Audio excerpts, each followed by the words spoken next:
Hi everyone. So as you can see from the pile in front of me and probably from the title of this video, this is our book of colors color for April, which is purple. I've got some scraps pulled out and I'm going to start sorting through those and deciding what's going to look best on my page here. And then I will add some little bits. I've got some little tiny bits of purple items, and I'll decide which of these little things that I'll be using. And also have some stickers out that I might possibly use on this page. Some florals. There's a little purple owl up here. There's another little purple flower at the bottom. Here's a bird. So you get the idea, just whatever might work on the page. I've got a few things picked out that may or may not work. So I'll see how it goes as I process my page. And I wanted to remind everybody too, if you don't have a lot of, scrapbook papers or like jelly prints and things like that, you can certainly make your own painted papers. This one probably was from a jelly print, and then I added some additional stenciling to it. Okay, this is nothing but stenciling on a piece of printer paper. So you can grab some paint or some inks and just start stamping or start stenciling on plain white paper, and before you know it, you'll have more purple paper with patterns on it than you ever thought possible. There are little color bits in magazines and catalogs, so keep your mind open as far as where you can find these things, and let's just have fun and see what we can create.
Okay, so I have all of my background pieces down, and I'm feeling like it's a little bit dark and like it's going to be a lot busy.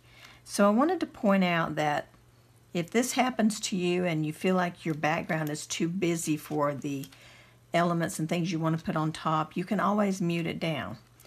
You can do that by putting down, you know, some lighter colors. Maybe there's dark areas you could cover up by putting down some lighter colored papers. Or you could use some white paint or gesso and maybe take like a little sponge or a tissue or a wadded up piece of gift wrapping tissue paper and dip it in some white paint and go over the top of the page to just kind of mute down the colors. And I think I'm going to try that this time. If it fails, if it's not the way I want it to look, I can still put more papers down or stencil over the top or whatever. So I'm going to just give it a try and see how I feel about it. But I do feel like the page is too busy, so I know I need to do something. So I'm just going to take this little sponge that I took out, and I'm going to dip it in and tap it off.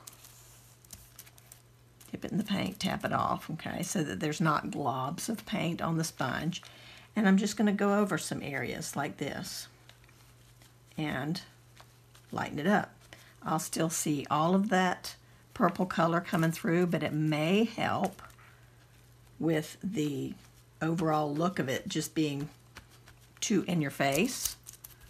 So that's what I'm thinking. And I think it'll help a lot. Okay, let me get a little bit more paint.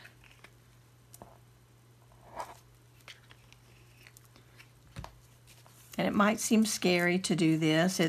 It kind of is. It's risky, but to me, it's part of the fun of this experience, this play that we're doing. So I really don't, it doesn't matter to me how this turns out, in other words. Like, I mean, of course, I want it to look nice, and I think it will look nice. I guess that's the difference. I really feel like it will look nice.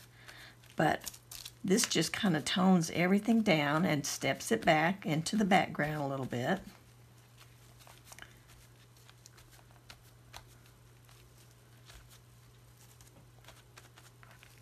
Okay, there. Now that's looking a little bit more manageable. So it made it lighter. And yet I can still see all of that purple coming through.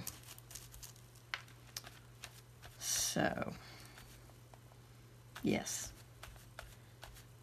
I do like it. All right. Now I'm going to dry this, and I'll come back and start adding my little focal images.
Found a couple more little bits. I've got a little cup, little purple cup with a daisy on it. And I have a little flower that I had done for another project and I didn't use it. I think I'm going to put the flower up here and the cup down here and draw a stem like it's sitting in the cup, and I think I can fit it right behind this owl. Yeah, that's what I'm going to do. This is so much fun every time I do it. So I hope you guys are enjoying yours. You seem to be, and I'm really glad because I have just a ton of fun every single time. And I enjoy how funny things come together that aren't even planned. Like, I planned to put this little snowman here, and he was on the edge of a piece of gift wrap, of scrap. And so I knew that part of his nose was missing. And just today I thought, gosh, I can draw his nose in with a Posca pen, you know, because those are opaque, and so it'll color right over the top of whatever's underneath it. And then I had this little cup, and I was going to put it here, and I realized, oh my gosh, it kind of looks like he's looking up over, coming up over the table or something, and he can smell the coffee in the cup. So that's why the cup got shifted over. I just love when fun things like that happen. They're just fun. All right, so I'm gonna draw a little stem here. See if I can get it dark enough. Oop, might have to get a different green. That one's pretty light. Try a different one.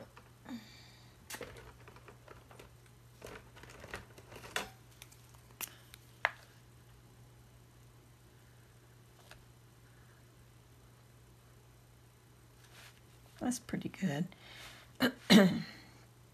It's really just for the idea. We don't really need a lot of green on the page anyway, but it's just for the idea of it there. Okay, and then we'll put this little flower right here.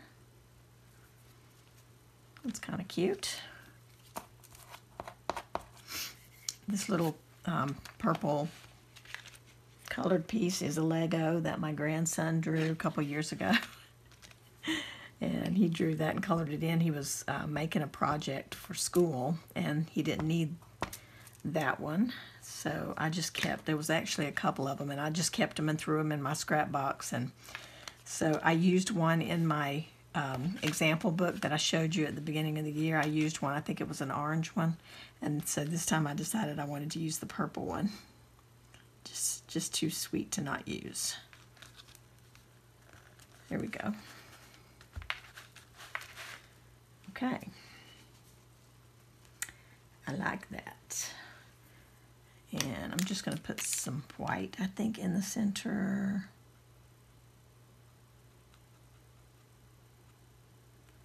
Of that little flower. Okay. Let's see, what else?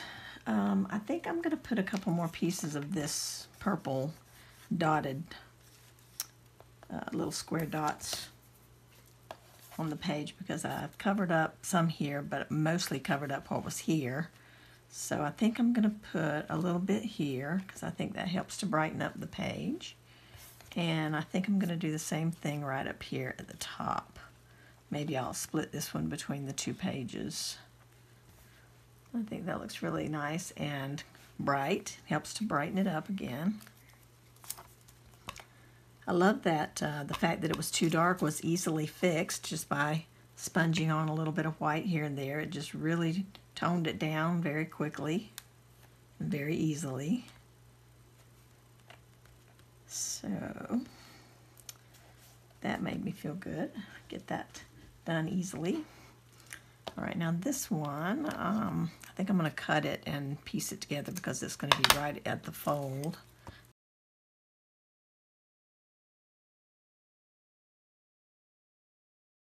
I think that's all I'm adding. I'll still need to outline a couple of things just to make them pop up a little bit more off the background. Okay, so I got a few things outlined just here and there. I didn't do everything, but just a few things to help the little elements pop up off the page. So here's this side, and then over to this side. So fun. So that's it. Thank you guys so much for joining me today. I hope you have a ton of fun with your purple April page, and I look forward to seeing what you've created.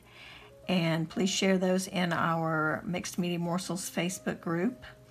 If you're not a member of the Facebook group and would like to be, just come over to Mixed Media Morsels. There's a link in the description of this video. And you will need to respond to the group rules there when you join. If you don't, then we can't approve your requests. Thanks again so much, everybody, for playing along. I'm having a blast, and I'm enjoying seeing everything that you're creating. So until the next video, you guys, take care, and we'll see you soon. Bye-bye.